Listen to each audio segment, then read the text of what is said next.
There's a tiny piece of Russia situated between Poland and Lithuania called Kaliningrad. And it's separated by two countries from Russia. And it's called an exclave. An exclave is a portion of a country that is not attached to the country and is separated by another foreign country, or one or more. And Kaliningrad has a really interesting history and is very significant today. So why is it separate from Russia? Well, during the Second World War, the Soviet Union was formed at the end of that. In terms of what was happening with the war as the Russians advanced towards Germany. And it occupied, of course, Estonia, Latvia, Lithuania, and Kaliningrad, which at the time was called Königsberg. It was a German stronghold that was won over by the Russians in the beginning of 1945 in the war. And the Germans retreated. It was annexed into the Soviet Union and became part of the Soviet Union itself. And it was all connected because obviously Lithuania and Latvia and Estonia were all part of the Soviet Union at the time. But what happened is during the formation of Russia and the breakup of the Soviet Union, Lithuania, Latvia, Estonia became sovereign states, and Russia kept Kaliningrad. So it's on the Baltic Sea. It's got three areas. It's got Lithuania to the east and the north. It's got Poland to the west and south, if you like. And heading sort of north and northwest, you've got the Baltic Sea. And Kaliningrad's connected to Russia via the Baltic Sea because it's independent waters. How far is it from Belarus? Because that's in the general area, isn't it? So Belarus would be about I think a 5 to 6 hour train journey through the middle of Lithuania and Poland to get there. So Belarus is, as you're alluding to, is connected to Poland and Lithuania. So it's a really tiny stronghold of Russia, and it has some significance because there's roughly 1 million Russians that live there now. And it is the westernmost part of Russia in Europe.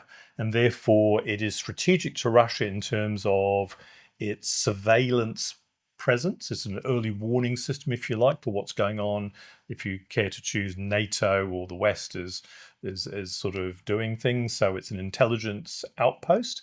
And it also has about 25,000 Russian military soldiers within Kaliningrad, which is interesting because that is more military personnel than the whole of Lithuania. So it's stacked with obviously citizens, with Russian soldiers, and with military intelligence. So you said it's full of Russians. Yes.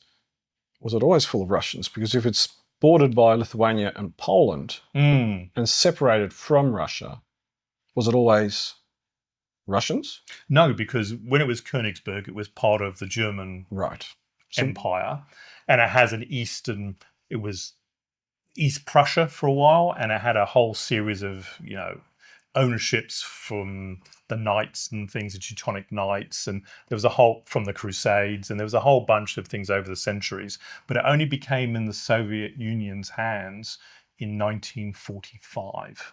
And it's remained as it transitioned into Russia. So from the end of the war, yes, a whole lot of people from that indigenous, if that's the right word, or from that, originally from that area, are not there anymore.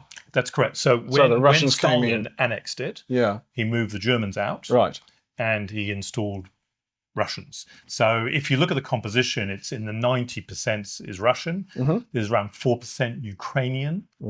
And then it tapers off to, maybe under 1% for whether they're German or Polish or Lithuanian things. And I have another question. So this is on the Baltic, so it's a port. It's a port, and it's the only non-freezing. Right, that's what I was going to ask. In Russia, yeah. So it has strategic significance. Right. And obviously it's fortified heavily by the military because Russians see it as a significant presence. And it has the surveillance, as I said, it's the westernmost point of Russia in Europe. So it has a number of strategic things. So more recently, it's taken an additional amount of interest about the exclave because with the war in the Ukraine, this is another post for the Russians to use intelligence and things. So typically speaking, the Lithuanians and the Poles have allowed trains across carrying goods and stuff for the citizens of Kaliningrad and the military, and there's oil and all sorts of supplies put on those. But recently, because of the war, the Lithuanians have cut off their border with Belarus, and Belarus has been a Russian ally, and it's been pushing a lot of the goods and supplies through the middle of Poland and Lithuania. And that is no longer the case. So Lithuania's closed its borders, and Poland's done something very similar by closing some of the bridges recently. So what's tended to happen now is the only access of any freed up access to Kaliningrad is via the Baltic Sea. So ships, which take a lot longer than trains and supplies, and air in terms of flying into Kaliningrad. So those seem to be the only two methods of Russia's control to move goods in and out, which is not fast and it's not plentiful. So right now we're seeing a turning point in terms of what's happening within that area. And as Belarus's economy is dependent on selling things like tobacco and others into Lithuania, there's a lot of contention now going on about what is the future of Kaliningrad, what is going to happen, how do the Russians supply it without almost having a sanction-like impediment within that region. Before the war with Ukraine, with a place like Kaliningrad sandwiched between Lithuania and Poland, which are in the EU and in NATO, yes, with, I'm assuming, a much higher standard of living in those two places than would have been in Kaliningrad. Are you talking about Lithuania and Poland itself? Yes. So you have this little Russian part of Europe surrounded by richer part of free Europe.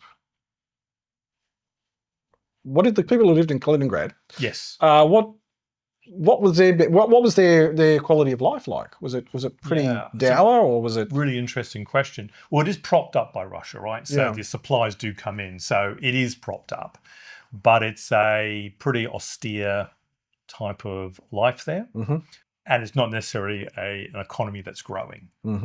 But because it's got such a strong military presence, there's a lot of infrastructure built into it and things. And it does have historical buildings. It has a lot of cultural and historical significance. And it is on the sea as well, on the Baltic Sea. So it does have that sort of ability to have access to other things. But it's not growing in the same way as Lithuania and Poland are. So it is an anomaly, as you're alluding to, I think. And do you know what the people who live there think in terms of, do they like being part of Russia, or do they want to be part of Europe? I believe there was an opportunity for them to vote to see what they wanted to do, and the vote was to stay within the Russian Federation. Was it 110% voting for the Russians? I don't know what that was. But as this war plays out between Russia and the Ukraine, this is becoming increasingly significant with supplies and you can imagine and things. It could be isolated very easily. Easily isolated. So you said that supplies can come in by plane, but don't the Europeans, haven't they embargoed any Russian planes flying over Europe? But they can fly over the Baltic Sea to get in. Oh, so that's a long way, yeah. So while that might be circuitous by comparison, sure, it's there is the freedom to do that. Yeah. But it does create problems, because if the Russians can't supply Kaliningrad with whatever they need, then with the Ukraine war, what the implication is, well, is Lithuania at risk, or is Poland at risk, or other ones like Estonia or Latvia or Moldova, are they at risk from sort of further military intervention by Russia?